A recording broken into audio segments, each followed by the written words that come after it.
Fala galera, bom dia, boa tarde, boa noite, boa madrugada. Meu nome é Sidney Martins, sou professor de língua portuguesa aqui do LAC Concursos, o maior site de videoaulas do Brasil, quiçá das Américas. É com imenso prazer que hoje a gente começa o nosso módulo de língua portuguesa. E antes de mais nada, a gente tem que bater um papo sobre a importância do estudo para concursos públicos e do concurso específico da língua portuguesa, de como você vai estudar a língua portuguesa. Então vamos lá. Primeiro de tudo, não adianta fazer aqui o LAC Concursos ou qualquer outro curso online ou qualquer outro curso presencial e simplesmente achar que você vai ser aprovado. Você tem que ter foco e organização. E aí, por isso, você tem que estudar com antecedência. Eu sei que o panorama social, econômico brasileiro anda meio complicado. Então a galera tá sem grana, deixa para estudar só quando abre o edital. Eu sei que isso acontece. Ou então fica desmotivado. Ah, será que vai abrir o concurso mesmo? Não sei o quê. Mas, gente, cá entre nós, vocês perceberam que em todos esses anos, pode estar com crise, sem crise, tendo concurso. Demora a acontecer às vezes demora a chamar, mas que tem e que chama. Ou seja, se eu decidir estudar para concursos, eu tenho que fazer isso direito e tenho que fazer constantemente. É como uma dieta, galera. Se você tá ali, ó, constante, você obtém resultados. Se você faz 2 dias de dieta, no terceiro você avacalha, come um monte de besteira e assim vai a tua rotina, você nunca conquista o teu objetivo. Eu até brinco que concurso público é como uma fila que você está no hospital ou qualquer outra fila. Se você permanecer ali, ó, focado, a tua vez vai chegar. Se você cismar de dar um pulo para fazer qualquer outra coisa, quando você voltar, um monte de gente já passou à tua frente. E aí você volta lá para o final da fila. E em concurso público é assim. Eu vou citar um resultado que eu acompanhei de perto. Eu tive 2 turmas interessantíssimas lá no Rio de Janeiro, presenciais. Em seguida, teve TRE e depois TRT.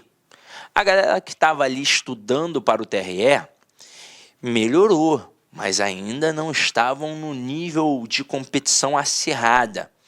Aí, óbvio que alguns entenderam e continuaram estudando até aparecer um novo concurso. E o concurso que apareceu foi o TRT. E não demorou muito tempo, não. Acho que uns 6 meses depois. Só que aí o que alguns fizeram? Claro, desanimaram com a reprovação e pararam de estudar. Quando abriu o edital do TRT, voltaram. Pô, eu estudei um pouquinho legal na época do TRE, então agora eu vou conseguir pegar para o TRT. Mas adivinha, enferrujou. Tem que voltar tudo de novo. É complicado. Ele não teve que estudar agora só a parte de direito do trabalho, processo do trabalho e outras matérias que apareceram a mais, não. Teve que estudar de novo o português, teve que estudar de novo a informática, teve que estudar de novo o constitucional, o administrativo, porque enferrujou. E aí o cara que se manteve? Ele estava muito mais forte. Resultado que a galera que continuou estudando foi aprovada. E a galera que voltou só quando abriu o edital outra vez, reprovada, segunda reprovação, e aí sim, eles entenderam que precisavam estudar e voltaram com afinco e estão aí, ó, batalhando. Mas se tivessem escutado as dicas, não teriam passado por isso. Então, eu já estou te dando essa dica agora. Estude para o teu concurso.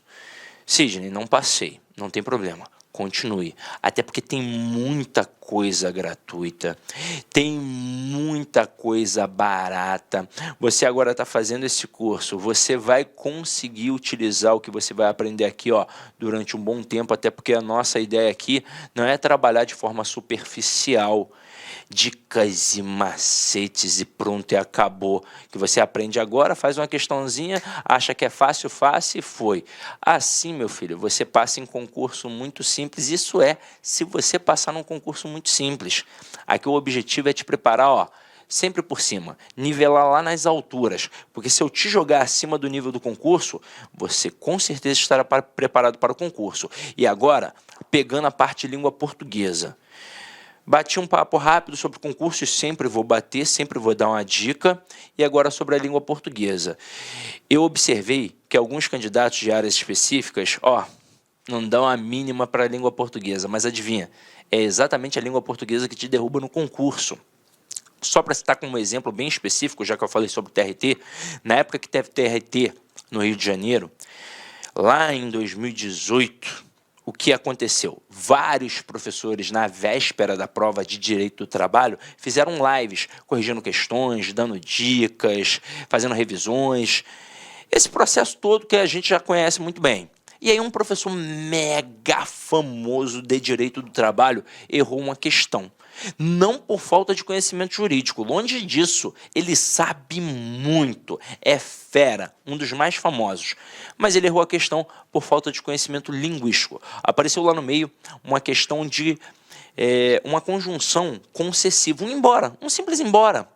Só que ele não pegou pelo valor do embora, pegou como o valor do porém. Como assim, Sidney? O embora é uma conjunção concessiva, indica uma oposição, só que é uma oposição minimizada. Logo, logo eu vou falar um pouquinho melhor sobre isso com vocês. E o porém também indica uma oposição, só que é uma oposição enfatizada. A troca de uma conjunção por outra é o suficiente para alterar completamente o sentido do enunciado. E foi exatamente isso que aconteceu. Por isso ele errou a questão. Agora imagina, o cara que só faz isso da vida, que detalhe é fera, um dos melhores do Brasil, errou a questão. Imagina o leigo. Então não pode dar mole. E várias questões de direito você acerta pelo simples conhecimento do posicionamento dos termos, da distribuição ali que é feita por pronomes. Então você tem que entender língua portuguesa para compreender o enunciado de outras questões que estão nas outras partes da prova e mandar muito bem. Eu tenho um amigo que é professor de direito e ele diz que numa prova que tem 100 questões, com várias matérias, às vezes 12, 13 matérias diferentes, a língua portuguesa está presente nas 100 questões. Isso não sou eu que estou dizendo. Isso é um professor de direito que diz. Então, você tem que entender que a língua portuguesa vai ser o carro-chefe para fazer você passar na prova. E agora a gente vai bater um papo sobre a língua de fato em si. Por que normalmente os alunos têm tanta dificuldade? Porque na escola a gente normalmente aprende de forma bagunçada. Você pode ver que tem um professor de gramática, um professor de redação e um professor de interpretação. É assim que funciona. E aí, no final das contas, o aluno fica meio sem entender o que é gramática, o que é interpretação, o que é redação. E a verdade é que não precisa ter essa divisão. Tudo está interligado. Para um concurso, para um cursinho se organizar e distribuir as aulas, é necessário que ele divida. Mas, gente, tudo está interligado. Você só faz uma análise textual se antes fizer uma análise gramatical. Não tem como pular etapas. E uma redação nada mais é do que uma interpretação ao contrário. Pega, por exemplo, um texto, qualquer tipo de texto, uma narrativa, e faça a leitura. Na hora em que você pega um texto para ler, o que você quer? Compreendê-lo. Você quer entender, então você precisa fazer perguntas. Num texto narrativo, você vai fazer as famosas 4 perguntinhas do texto narrativo. Quando aquilo aconteceu, onde aquilo aconteceu, como aquilo aconteceu e quem participou. E se você tiver de produzir, ora, você vai ter que responder a estas 4 perguntas. Quando, onde, como e quem. Ah, mas professor, hoje em dia eles cobram mais a dissertação no concurso público e eu também concordo com você.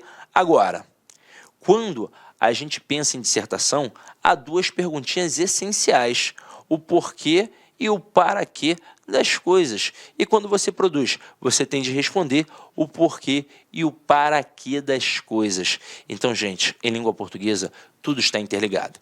E, para nós começarmos, é de suma importância entender a construção da gramática. Como é que ela se encadeia, como é que a gente forma esse muro do saber linguístico. Então vamos lá. Quando eu penso em gramática, eu tenho 5 modalidades distintas para estudar. O que eu vou apresentar aqui agora é o que você vai estudar no curso inteiro, seja comigo ou com qualquer outro professor de língua portuguesa. Afinal de contas, existem vários outros que têm muita competência também para te auxiliar, tá? Não tem essa história, fulano é melhor, não. É com aquele que você tem mais identificação, tem mais empatia, a coisa funciona e a coisa flui. Então vem aqui comigo, ó. Nós temos 5 modalidades que estudam 5 campos de conhecimentos linguísticos. Então eu tenho o campo do som, eu tenho o campo da forma, eu tenho o campo do estilo, eu tenho o campo do significado e eu tenho o campo do relacionamento para estudar. Agora, como é que isso vai funcionar? A gente vai construir etapa a etapa. Quando eu falo em som na língua portuguesa, o que vem à sua mente? Obviamente, você deve ter pensado, música, né, Sidney? Não, galera, ó. Quando a gente pensa em som, em relação à gramática, à língua portuguesa, a gente pensa no fonema. O que isso significa? Nós temos a palavra, e a palavra ela é constituída de letras e fonemas. A letra é a representação gráfica, é aquilo que a gente enxerga. E o fonema é o som produzido na hora que a gente pronuncia a palavra. Então, aqui, ao pensar em som, eu penso em fonema, que é exatamente essa representação sonora. E quem vai estudar esse aspecto é a fonética. Então, a fonética na língua portuguesa, ela é responsável por estudar o campo do som. E quando a gente pensa em fonética numa prova de concurso público, o avaliador ele pode trabalhar isso de 2 formas, 2 pegadas diferentes. Ele pode simplesmente trabalhar a reflexão em cima de letras e fonemas, a identificação de letras e fonemas. Então ele coloca aqui, por exemplo, a palavra árvore e pergunta quantas letras e quantos fonemas tem ali respectivamente. Detalhe, se ele lançou um respectivamente, significa que você tem que seguir aquela ordem. Se ele pediu letras e fonemas respectivamente, é primeiro a letra e depois o fonema. Agora, letra é fácil, né, galera? É só contar. Então aqui, ó, nós temos 1, 2, 3, 4, 5, 6 letras. E pasmem, por incrível que pareça, só de fazer isso aqui, ó, você já está eliminando questão. Pois na prova do concurso público, nem sempre o avaliador ele testa só o teu conhecimento. Muitas vezes ele testa também a tua atenção. E tem muito candidato que lá na hora fica nervosíssimo. Nervoso, o cara erra aquilo que sabe. Então ele pode nem perceber. E ele vai errar na contabilidade aqui das letras? Vai. Isso acontece, gente. É triste, mas acontece. Até porque o cara se preparou, tá ali, objetivando aquela vaga, aquele cargo, e aí, poxa, erra por falta de atenção. É triste, mas é aí que a gente tem que entender que não adianta só estudar a teoria, e não fazer um simulado, não treinar em cima de umas questões. Você tem que fazer isso. Se não fizer, galera, já era. Agora, e o número de fonemas? Eu vou ter que pronunciar a palavra para ver se eu consigo escutar de fato o som daquelas letras. Então aqui, ó, árvore, ó, ar, som do A, som do R. Vô, som do V, som do O. Re, som do R, som do E. Então, neste momento, eu tenho 6 letras e eu tenho de fato 6 fonemas. Agora, na prova, o avaliador não quer te dar esse molezinho, não. Ele coloca palavras em que os processos sejam distintos. Então, ele pega aqui e coloca palavras como carro e táxi. Observem o que vai acontecer aqui. Na palavra carro, nós vamos ter 5 letras. Beleza, 5 letras, eu contei. Mas eu terei 5 fonemas? Não. Eu não falo carorô, eu falo carro. Então, esses 2 R's aqui, ó, eles têm um som de R forte, galera. Um som de R forte. Então, apesar de termos 5 letras, nós temos 4 fonemas. É assim que funciona. Agora aqui, ó, a palavra táxi, ela tem 1, 2, 3, 4 4 letras, mas ela não tem 4 fonemas, pois eu não falo taxi, eu falo táxi. Então esse X aqui, ó, tem som de KS. Então, apesar de termos 4 letras, nós temos 5 fonemas. Então essa é a primeira pegada, a identificação de letras e fonemas. E a segunda pegada seria em cima da acentuação gráfica em si. Só que para isso, nós temos que ter uma aula específica de acentuação gráfica. É um pouco mais complexo, mas também não é nenhum bicho de 7 cabeças. E aí vamos continuar aqui, ó. Quando eu penso em forma, eu vou pensar em morfema. Já que eu pensei em som, pensei em fonema. Ao pensar em forma, eu vou pensar em morfema. Aí lembra que a gente bateu um papinho e disse que a análise textual começa na análise gramatical? Tudo começa neste camarada aqui, ó, o morfema. O morfema é a menor unidade significativa de uma palavra. Portanto, eu posso pegar uma palavra e dividi-la em partes menores. E eu consigo fazer isso por quê? Porque cada pedacinho ali tem uma significação. Então, cada pedacinho ali vai ser intitulado de morfema. Só que nós conhecemos os morfemas com outros nomes mais tradicionais. São os famosos radicais, as famosas vogais temáticas, desinência, número pessoal, desinência, modo temporal. Aí depois, com calma, a gente vai estudar isso daí um pouquinho mais à frente. Agora, vem aqui comigo. Quem é que estuda um morfema? Quem é que estuda a forma na língua portuguesa? É a morfologia. Aí, quando eu falo em morfologia, ela é responsável por estudar o campo da forma. E ao falar em forma, eu falo no processo de formação e estrutura das palavras e principalmente na identificação exata das classes gramaticais. E sabe por quê? Numa prova de concurso público, de forma geral, a matéria que mais derruba o candidato é a análise sintática. E por quê? Porque na escola a gente aprendeu que era assim. Só que a análise é morfossintática. Não tem como eu olhar para um elemento de forma isolada e classificá-lo sintaticamente. Eu tenho que ver a quem este camarada está ligado gramaticalmente, morfologicamente, ou seja, a qual classe gramatical ele está ligado, para aí sim classificar sintaticamente. A título de curiosidade, em provas é muito comum o avaliador colocar termos preposicionados e pedir a sua função sintática. Muito comum. Aí, ele faz isso por saber que a maioria vai responder objeto indireto. Tanto que dentre as opções tem lá objeto indireto e complemento nominal. Sempre tem essas duas opções. Por quê? Porque tanto o objeto indireto quanto o complemento nominal sempre possuem preposições. Só que se o aluno entender que o objeto indireto não existe do nada, ele existe porque está ligado a um verbo transitivo indireto, e que o complemento nominal não existe do nada, ele existe porque está ligado a um nome, facilitou ou não facilitou a minha vida? Facilitou. Então, por exemplo, tem um termo ligado a um nome. Tem como ser objeto? Não. Só será objeto se estiver ligado a um verbo. Se estiver ligado a nome, vai ser complemento nominal.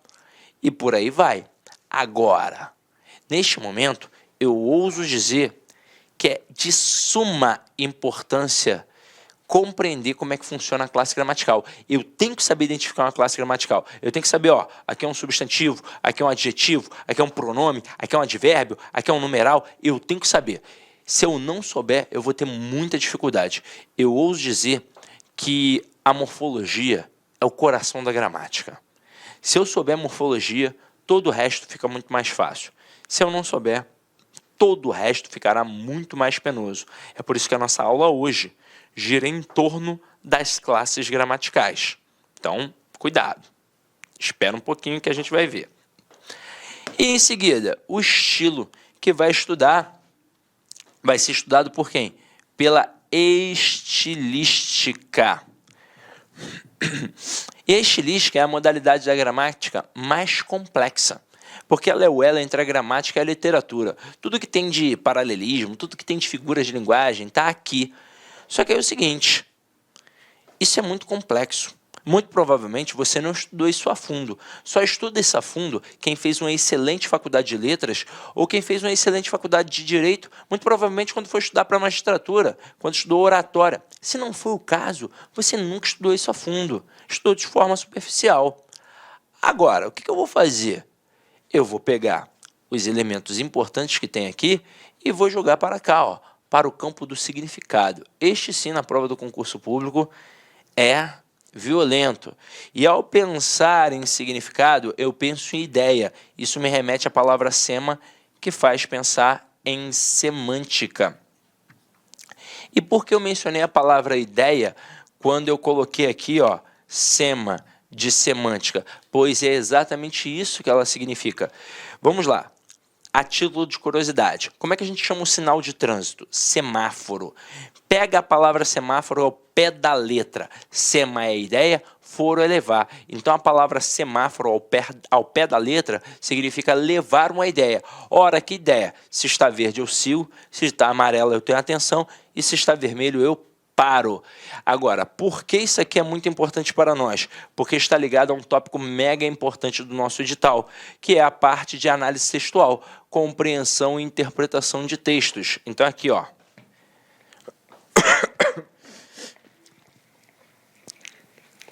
Quando eu falo em semântica, eu vou até apagar esse quadrinho. Depois você anota aí, né? Já está anotado. Ó, quando eu falo em semântica,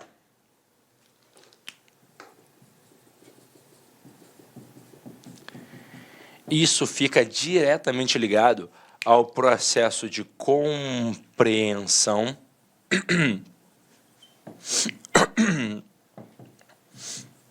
e interpretação de textos. E aí vocês observaram que aqui tem um E, que é aditivo, que indica uma soma. Então, compreensão e interpretação não são processos idênticos, não. São distintos. Então, não é simplesmente chegar lá, pegar um texto e responder de qualquer jeito aquelas perguntas. São processos diferentes. Quando a gente pensa em compreensão, é aquilo que está dentro do texto. E quando a gente pensa em interpretação, é aquilo que vai além do texto. Agora, antes de pegar a questão, é importante bater um papo em relação à prova como um todo e à parte do texto. Vamos lá. Primeira coisa, quando eu vou fazer a prova, eu vou simplesmente abrir o caderno de provas e acabou? E vou fazendo na sequência? Não. Eu, na verdade, tenho que fazer primeiro a matéria que eu mais sei. Eu até digo assim para o meu aluno, vai fazer uma prova que tem redação, porque eu falo num panorama geral, né, galera? Assim, você, se quiser, pode continuar estudando ad eterno. Então, vai rolar uma redação, primeira coisa que você tem que fazer é a redação. Pensando na questão do tempo. Imagina, se você tiver ali só 30, 40 minutinhos, você vai fazer uma redação lá no final? Vai. Porém, pode ser que você não tenha tempo, aliás, com certeza você não vai ter tempo de passar a limpo. Então vai ser a redação na folha definitiva de primeira, pronto e acabou. E aí o que vai acontecer? Erro. Nenhum texto de primeira fica perfeito. E no concurso público, você não quer só fazer a prova, se livrar e ir embora. Você quer acertar o máximo que você puder, porque você quer passar lá nas cabeças. Então, o ideal é você começar pela redação na folha de rascunho. Aí terminei. Não vou passar limpo. Por que não vou passar limpo? Porque eu não me distanciei ao ponto de enxergar os meus próprios erros. Então, deixo para depois. E agora eu vou para o caderno de provas. E eu vou começar por qual matéria? Pela que eu menos sei ou pela aquela que eu mais sei? Tem que ser pela que você mais sabe. Porque se você começar pela que você menos sabe, isso pode ser um tiro no pé, porque você não sabe. Então não adianta achar que você vai ter mais tempo, que você vai ter mais disposição, que você vai conseguir acertar. Você vai pegar a primeira questão e vai errar. Vai pegar a segunda questão e vai errar. Vai pegar a terceira questão, não vai nem entender o que ela está perguntando. E aí você vai se teletransportar de forma negativa naquele momento. Você vai empregar ali o verbo gastar. Olá, meus amigos, minhas amigas, eu sou o professor Lac. Inicialmente gostaria de pedir licença para vocês que estão estudando nos nossos vídeos do YouTube, mas esse vídeo é um vídeo demonstrativo, para você conhecer a potencialidade dos nossos professores e do nosso curso. Gente, aqui na Lá Concursos, nós estamos fazendo uma super preparação para fiscal de tributos do estado de Mato Grosso. Lembrando, claro, que a Lá Concursos é a escola mais tradicional, que mais aprova, que tem mais qualidade em concursos públicos no estado de Mato Grosso. Então, nós fizemos uma super preparação, nós já estamos aqui na turma 6, tá? Na turma 6 de Fiscal de Tributos, né? E se você quiser assistir o restante dessa videoaula e muito mais, o nosso curso online já consta aí com aproximadamente umas 320 horas e está em gravação alguns módulos ainda. Ele custa, atenção, apenas 10 parcelas de R$10. 10 parcelas de R$10 é o nosso curso focado na Secretaria de Fazenda do Estado de Mato Grosso. Você vai ter acesso a esse curso até o dia 31 de janeiro de 2023. Ah, professor, foi publicado o edital, e está diferente o pré-edital. Fique tranquilos que dentro do prazo de validade do seu acesso, nós iremos fazer todas as alterações e ajustes necessários para a sua aprovação, né? Lembrando, cara, quem estuda com antecedência, planejamento e foco são aqueles que vão aí, com certeza, ter um salário desse. Quanto ganha? Salário inicial, 37.418, gente. Você tem aqui 28.418, mais uma verba indenizatória de R$9.000. Então, você tem aí R$37.400. Ah, professor, isso aí resolve meus problemas financeiros. Cara, se isso aí resolve seus problemas financeiros, eu digo para vocês o seguinte, que você deve começar a estudar imediatamente. Eu peço um voto de confiança, vem estudar aqui na Lá Concursos, que eu tenho certeza que você não vai se arrepender. Detalhe, clica aqui, fala lá com os nossos atendentes, nós temos aí uma política de descontos aí, principalmente para ex-alunos, e a gente sempre está lançando promoções que vão ajudar no seu investimento. Meus amigos, minhas amigas, conto com vocês, espero vocês aqui na Lá Concursos. Forte abraço, fique com Deus.